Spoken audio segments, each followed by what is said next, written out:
Vai. Come usare le carte delle storie.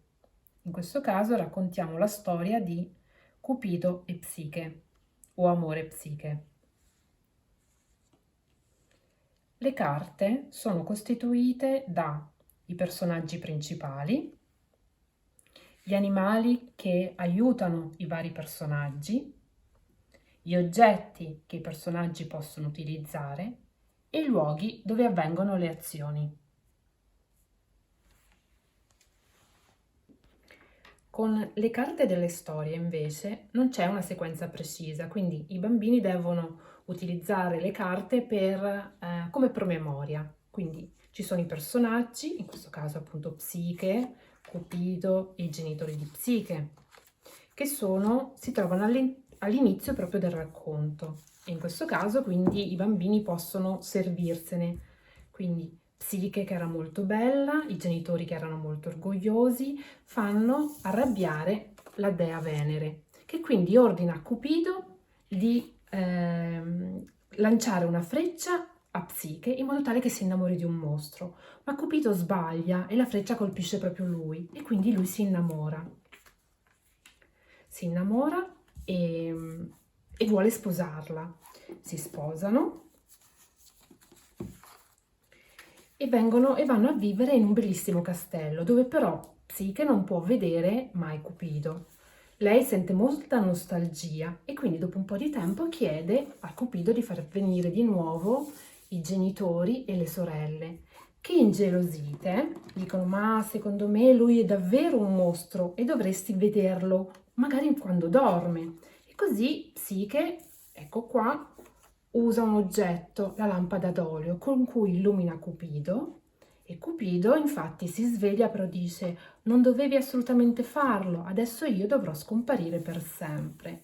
E Venere allora punisce Psiche sottoponendola a delle prove durissime, ad esempio dividere in tanti mucchi tutti tantissimi semi, ma per fortuna ecco qua che arrivano ad aiutarla le formiche. Oppure gli chiede di tosare queste pecore particolari, ma le canne gli dicono: no, non devi farlo perché sono molto pericolose. E così avanti, perché appunto ci sono gli oggetti, i luoghi e gli animali che possono andare in soccorso dei protagonisti. Anche in questo caso le carte possono essere utili per modificare i racconti. Ad esempio, i bambini possono scegliere i personaggi che più gli piacciono, lo stesso gli oggetti e lo stesso vale per i luoghi, per raccontare magari una storia completamente differente. Ad esempio, prendiamo sempre lo stesso i nostri due protagonisti, possiamo prendere ad esempio Cerbero, possiamo prendere questo e possiamo prendere magari la torre e magari togliamo adesso per velocizzare tutto il resto.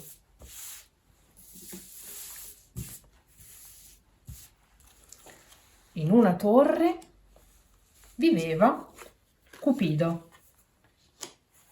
Cupido era molto assetato e non sapeva come fare per bere. Così si mise a gridare dalla torre perché poverino non poteva scendere e fu sentito dal suo amico Cerberus, un cane a 3 teste, di cui però soltanto una sapeva parlare.